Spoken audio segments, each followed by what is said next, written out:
हरियाणा के ऊर्जा परिवहन एवं श्रम मंत्री अनिल विज ने कहा कि बिजली के बिलों की वसूली के लिए जल्द ही राज्य के सभी अधीक्षण अभियंताओं की एक बैठक बुलाई जाएगी। इस बैठक के दौरान सभी अधीक्षण अभियंताओं से बिजली के बिलों की बकाया राशि के बारे में जानकारी ली जाएगी और आवश्यक दिशा निर्देश दिए जाएंगे। इसके अलावा उन्होंने कहा कि बिजली की दरों की बढ़ोतरी हरियाणा बिजली विनियामक आयोग द्वारा तय की जाती है। अनिल विज चंडीगढ़ में मीडिया कर्मियों द्वारा बिजली के घाटे को कवर करने के लिए लगभग 8,000 करोड़ रुपए के बिजली बिलों के बकाया की वसूली के संबंध में पूछे गए सवाल का जवाब दे रहे थे। उन्होंने कहा कि बिजली के बकाया बिलों की वसूली के लिए सभी प्रकार से प्रत्येक मामले को देखा जाएगा और उसके बाद देखिए, ऐसा है कि बिजली की जो गर्मियों में डिमांड बढ़ती है और पीक पर जाती है बीच में आके, तो उसके लिए हम वैसे तो उसको परमानेंट इलाज करने के लिए तो हम अपनी थर्मल पावर बढ़ाने जा रहे हैं। पानीपत में लगा रहे हैं, यमुनानगर में लगा रहे हैं 800 का, पानीपत में भी 2 और लगाने की हमारी प्लानिंग है और हिसार के खेदड़ में भी लगा रहे हैं। तो वो तो है ही है, लेकिन जब बढ़ती है तो हमें नेशनल ग्रिड से मिल जाती है। किसी को बिजली हम किसी की नहीं जाने देते हैं, किसी की भी, वो हम लेते हैं। ये बात ठीक है कि शॉर्ट टर्म हम लेते हैं, वो हमें महंगी मिलती है, बहुत महंगी मिलती है, और अगर लॉन्ग टर्म हमारा एग्रीमेंट हो किसी के साथ तो वो हमें फिर उसी रेट पर मिलती रहती है, चाहे पीक हो चाहे पीक ना हो।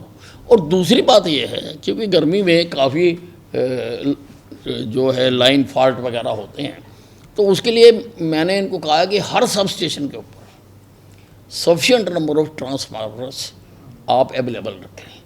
हर सब स्टेशन के ऊपर एक कैरी करने के लिए गाड़ी आप वहाँ रखें, ताकि अगर ख़राब हो गया है तो उसको हम जल्दी से जल्दी बदल सकें।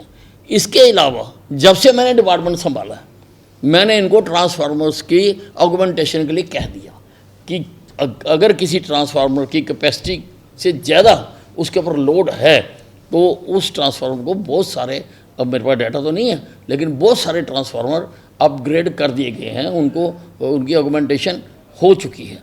तो ये सारे तरीके हैं और हमारे पास स्टॉक भी अच्छा, लगभग 10,000 ट्रांसफार्मर्स हमारे पास पड़े हैं। बाकी मैंने ये भी हिदायत दी है कि इनका जो सिस्टम है कि कहाँ पर कितने पड़े हैं वो सारा ऑनलाइन हो जाए, ताकि ज़रूरत पड़ने पर हर एसडीओ देख सके, अगर उसके पास नहीं है तो पड़ोस में कहाँ पे है, ताकि किसी को बिजली इंटरप्ट ना हो। इसी प्रकार उन्होंने विधानसभा के सदन में सभी सदस्यों के संज्ञान में आने वाले त्रुटि वाले बिजली बिलों को ठीक कराने की बात कही थी, जबकि आमतौर पर बिजली के बिल ठीक आते हैं। वहीं उन्होंने कहा कि बिजली निगमों को हरियाणा बिजली विनियामक आयोग को अपने खर्चों व लेखा जोखा की जानकारी देनी होती है।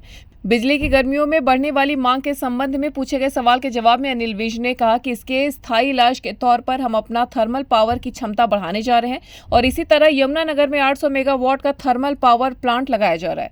इसी प्रकार पानीपत में भी 2 और प्लांट लगाने की योजना है तथा हिसार के खेदड़ में भी प्लांट लगाने की योजना है। अवैध वाहनों के संचालन के संबंध में पूछे गए सवाल के जवाब में अनिल विज ने कहा कि कानून की उल्लंघना करने वालों को गाड़ी चलाने की इजाजत बिल्कुल भी नहीं दी जाएगी। सरकार से हमने प्रत्येक जिले में आरटीए श्रेणी जैसे अधिकारी दिए जाए, ताकि प्रत्येक जिले में एक आरटीए अधिकारी हो जाएंगे, ताकि हर जिले में गाड़ी को पास किया जा सकेगा। वहीं खिलाड़ियों की सम्मान राशि के संबंध में पूछे गए सवाल के जवाब में अनिल विज ने कहा कि मैंने हमेशा ही कहा है कि राजनीति हमारा विषय है और राजनीति हमें ही करने दो, खेल में राजनीति मत करो। देखिए, विपक्ष का आप पिछला सारा समय का किरदार निकाल के देख लो। अच्छी से अच्छी चीज़ भी अगर पास की जाती है तो ये उसका भी विरोध करते हैं। इनके ऊपर नकारात्मकता का जो है बहुत हावी है, हर चीज़ की उसमें करना। अब वक्फ बोर्ड में कुछ कमियां हैं, जो एक्ट है उन कमियों को दूर कर रहे हैं और विधिवत तरीके से कर रहे हैं। जेपीसी ने उसके ऊपर अध्ययन किया है और जेपीसी के बाद अब पार्लियामेंट में होगा, पार्लियामेंट में सबको बोलने का भी अधिकार मिलेगा। कोई आउट ऑफ द वे या इमरजेंसी लगा के तो नहीं कर रहे हैं ना, जैसे इंदिरा गांधी जी ने किया था। आउट ऑफ द वे जाके तो नहीं कर रहे हैं, सारा सिस्टम अपना रहे हैं और प्रजातंत्र में यही तरीका है। जो उसमें कमियां होंगी वो उसको बताएंगे और जो विपक्ष है वो अपनी बात कहेगा।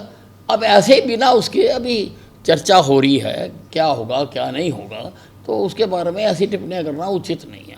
ये जो बीमारियां लग जाती हैं, ये सामाजिक बीमारियां होती हैं। ये कानून से, डंडे से, लाठी से, गोली से, अगर आप पिछला इतिहास देखें तो ये जो बुराइयां थी वो उससे ठीक है, कुछ देर के लिए रुक जाती हैं, लेकिन पूर्णतः ख़त्म नहीं होती है। पूर्णतः ख़त्म तब होती है कि जो समाजशास्त्री हैं वो समाज में लोगों का मन परिवर्तन कर दें, लोग उसको हाथ ना लगाएं, वो है। अलबत्ता जब तक ऐसा नहीं होता तो हमारी सरकार पूरी तरह से तैयार है और हम पूरी कोशिश कर रहे हैं। News desk, N1 live.